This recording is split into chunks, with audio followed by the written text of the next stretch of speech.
ఆశీర్వదించునుగాక. ఆమేన్. దావీదు కుటుంబానికి కలిగిన అనుభవము ఏమిటి? ఇక్కడ దావీదు యొక్క కుటుంబాన్ని మనము చూసినట్లయితే ఈ సమూయేలు పుస్తకము 2వ పుస్తకము 3వ అధ్యాయం 1వ వాక్యములో మనము గమనించినప్పుడు సౌలు కుటుంబము అంతకంతకు నేర్సిల్లెను, దావీదు కుటుంబము అంతకంతకు వర్ధిల్లెను. దేవునికి మహిమ కలుగునుగాక. అందుకనే దావీదు కుటుంబము వర్ధిల్లుటకు గల కారణాలు ఏమిటో మనం తెలుసుకుందాం. దేవుడు మిమ్మల్ని అందరినీ ఆశీర్వదించునుగాక. ఈ కనుముక్కలోని సంఘాన్ని ప్రభు ఆశీర్వదించునుగాక. చదవబడిన వాక్య భాగమును మనం ధ్యానించినట్లయితే ఇక్కడ దావీదు యొక్క కుటుంబాన్ని మనకు ప్రభు తెలియజేస్తూ ఉన్నాడు. దావీదు యొక్క కుటుంబము ఒక సాధారణమైన కుటుంబం. దావీదు యొక్క జీవితం ఏమిటంటే ఒక గొర్రెలు కాచుకుంటున్న వ్యక్తి. చిన్న మందను తీసుకొని వెళ్ళి చక్కగా పొలాలు, చేలు, కొండలు, గుట్టలు, లోయలు, ఇక గాఢాంధకారపు అనుభవాలను కూడా వెళ్ళి తీసుకొని వస్తున్న అతని కుటుంబాన్ని లేక అతని యొక్క ఆధ్యాత్మికమైన జీవితాన్ని ఇక్కడ ప్రస్తావిస్తూ ఉన్నారు. ఏమిటి ఆ మాట అంటే ఆయన వర్ధిల్లుచున్నాడు. దేవునికి మహిమ కలుగునుగాక. చదవండి, దావీదు వర్ధిల్లడానికి గల కారణము ఏమిటి? సమూయేలు 2వ పుస్తకం 5వ అధ్యాయం 10వ వాక్యం.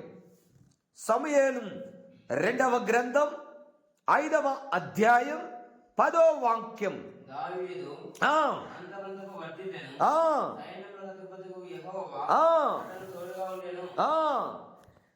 ఎందుకంట అతడు వర్ధిల్లాడు అంటే ఇక్కడ రాయబడిన మాట, సైన్యములకు అధిపతియగు యెహోవా అతనికి తోడుగా ఉన్నాడు. ఆయన మీకు తోడై ఉండునుగాక. చెప్పలు కొడదామా? ఆమేన్. ఇక్కడ వర్ధిల్లడానికి గల కారణం ఏమిటంటే దేవుడు తోడుగా ఉన్నాడు దావీదుకి. ఈ ఆరాధనకు వచ్చిన నీకు, ఈ ఆరాధనలో పాలు పొందుతున్న మీ కుటుంబాలకి దేవుని సన్నిధి, దేవుని యొక్క సహాయము మీకు తోడై ఉండునుగాక. అందుకని మీకు ఏం కావాలి అంటే దేవుని పిల్లలుగా మనం పొందుకోవలసిన ఆ సుగుణం, వర్ధిల్లాలని ఆశపడిన వారికి దేవుడు తోడై ఉండి నడిపించునుగాక. మనుషులు తోడు కొంతకాలమే, కుటుంబంలో కుమారుని తోడు కొంతకాలమే, కుమార్తెల తోడు మరికొన్ని సంవత్సరాలే, భర్త తోడు కొన్ని సంవత్సరాలు, భార్య తోడు మరికొన్ని సంవత్సరాలు. కానీ ఇక్కడ భూమిని సృజించిన దేవుడు, ఆకాశాన్ని నిర్మించిన దేవుడు ఓ చక్కటి మాట చెబుతున్నాడు. నేను తోడుగా ఉన్నాను గనుక, లేక దేవుడు దావీదుకు తోడై ఉన్నాడు గనుక దావీదు అంతకంతకు ప్రబలెను. దేవుడు మిమ్మలను కూడా ఆశీర్వదించునుగాక. అందుకని నా దేవుని బిడ్డలారా, ఈ ఆరాధనకు వచ్చిన మీరు ఆశీర్వదించబడాలి అంటే దేవుడు తోడుగా ఉండాల. దేవుడు తోడుగా ఉంటే కష్టాలు పోతాయి. దేవుడు తోడుగా ఉంటే కన్నీళ్లు తుడిచివేయబడతాయి. దేవుడు తోడుగా ఉంటే నీ రోగం తగ్గిద్ది, నీ వ్యాధి తగ్గిద్ది, నీ మనసు మారిద్ది, నువ్వు పరలోకానికి సిద్ధపడతావు. అందుకని దేవుని పిల్లలుగా మనం తెలుసుకోవలసిన సత్యం ఏమిటంటే యేసయ్య యొక్క తోడు మనకు చాలా అవసరం. బైబిల్ చరిత్రలో ఒక వ్యక్తిని దేవుడు చక్కగా పిలిచాడు. ఏమని పిలిచాడు అని అంటే, బాబు నా దగ్గరికి రా, నిన్ను ఆశీర్వదించబోతున్నా అని చెప్పాడు. అంతేకాదు, ఆశీర్వాదానికి నిన్ను కర్తలుగా చేస్తానన్నాడు. ఎవరూ లేరండి, తండ్రి చనిపోయాడు, బంధువులు కూడా కొద్ది మందే ఉన్నారు. వాళ్ళందరినీ విడిచిపెట్టి రాలేని పరిస్థితి. ఒకవైపున తండ్రి చనిపోయి బాధపడుతున్న పరిస్థితిలో దేవుడు అతనితో మాట్లాడాడు. లే, నువ్వు ఇక్కడ నుంచి వెళ్ళిపోతే నీకు తోడుగా ఉంటా, నిన్ను ప్రబలించే అనుభవంలో లేదా వర్ధిల్లే అనుభవంలో నీవు గొప్పవాడు అయిపోయే దినాన నీకు రాబోతుంది, గొప్పవాడిగా మారబోయే ఒక సమయం వచ్చిందని దేవుడు ఆ భక్తునితో మాట్లాడాడు. ఆమేన్, ఆమేన్.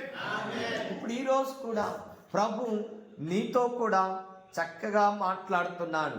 ఏంటి ఆ మాటలంటే, నేను నీకు తోడుగా ఉంటాను అని చెప్పాను. మనుషుల తోడును ఏ రోజు అబ్రహాం ఆశించలేదు. దేవుని బిడ్డలారా, దేవుడు తోడుగా ఉన్నాడని, దేవుని చెంతకు చేరాడని, దేవుడు కావాలని, దేవుని సన్నిధిలో నిష్ఠతో వైరాగ్యంతో దేవుని యొక్క ప్రేమను పొందుకోవాలని అబ్రహాము కల్దీ పట్టణమును దాటాడు. కల్దీ పట్టణాన్ని దాటి చిన్నగా ప్రయాణిస్తూ ఉన్నాడు. ఈ ఆరాధనకు వచ్చిన నీవు కూడా ఈ యొక్క అనుభవాన్ని, ఈ లోకపు కార్యక్రమాలలో ఉన్నంతకాలం మనము కూడా దేవుని సన్నిధిలో వర్ధిల్లే అనుభవాలను చూడలేం.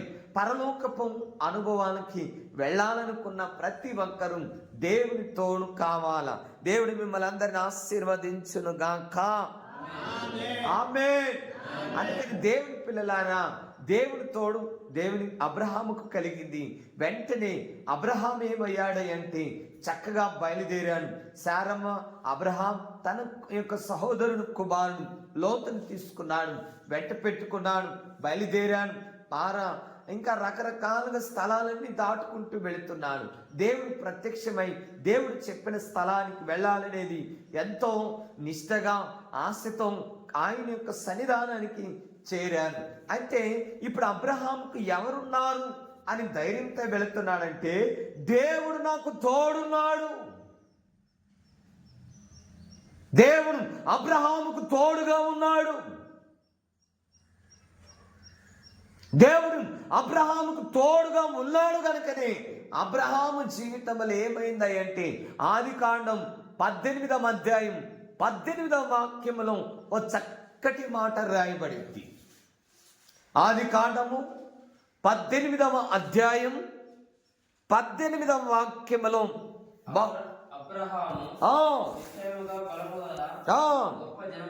గొప్ప జనమగును, అతని మూలముగా సమస్త జనులు ఆశీర్వదించబడ్డారు. గట్టిగా చప్పలు కొట్టి మేము పరుద్దాం. మీరందరూ ఆశీర్వదించబడుదురుగాక, ఆత్మీయంగా వర్ధిల్లుదురుగాక, ఆత్మీయంగా అభివృద్ధిని చూస్తుదురుగాక. అందుకనే దేవుని పిల్లలారా, దేవుని సంఘములో ఉంటున్న మనం ఎవరు మనకు తోడుగా ఉండరు, ఎవరు మనలను ముందుకు తీసుకొని వెళ్ళలేరు. దేవుడు తోడుగా ఉంటే నీకు కలిగే మొదటి అనుభవం, నీవు ఆయన సన్నిధిలో వర్ధిల్లడానికి దేవుడు నీకు తోడుగా ఉంటాడు. చూడండి, అబ్రహాం ఆనాడు ఒంటరిగా వచ్చాడు, ఒక్కడే వచ్చాడు. కానీ ఇస్సాకు కలిగాడు. ఇస్సాకు తర్వాత యాకోబు, ఏశావు కలిగారు. ఏశావు యాకోబు యొక్క సంతతి ఐగుప్తుకు వెళ్ళేటప్పుడు 70 మంది అయ్యారు. వాళ్ళందరూ కూడా ఆ 70 మంది కొన్ని లక్షల జనంగా వర్ధిల్లారు. నా దేవుని బిడ్డలారా, నీ ఒంటరిగా ఉన్నానని బాధపడమాకు, కృంగిపోమాకు, నలిగిపోమాకు, వేసిపోమాకు, వేసారిపోమాకు. దేవుడు నీకు తోడుగా ఉండి నువ్వు చేసే పనిని, నువ్వు చేసే ఉద్యోగాన్ని, నువ్వు చేస్తున్న కార్యక్రమాలను, నువ్వు ప్రయత్నిస్తున్న ప్రతి ప్రయత్నంలో కూడా దేవుడు నిన్ను ఆశీర్వదించబోతున్నాడు. ఆమేన్, ఆమేన్. అందుకని దేవుడు నీకు సైన్యములకు అధిపతి యెహోవా తోడుగా ఉంటే నువ్వు అంతకంతకు ప్రబరిల్లుతూ వస్తావు. ఆనాడు అబ్రహాముకు ఎన్నో కష్టాలు వచ్చినాయి, కన్నీళ్లు వచ్చినాయి, దుఃఖం వచ్చినాయి, వేదన వచ్చినాయి. కానీ దేవుడు పలుమార్లు అబ్రహాముతో మాట్లాడుతూ ధైర్యపరిచాడు. ఈ ఆరాధనకు వచ్చిన నీతో కూడా ప్రభు మాట్లాడుతూ ఉన్నాడు.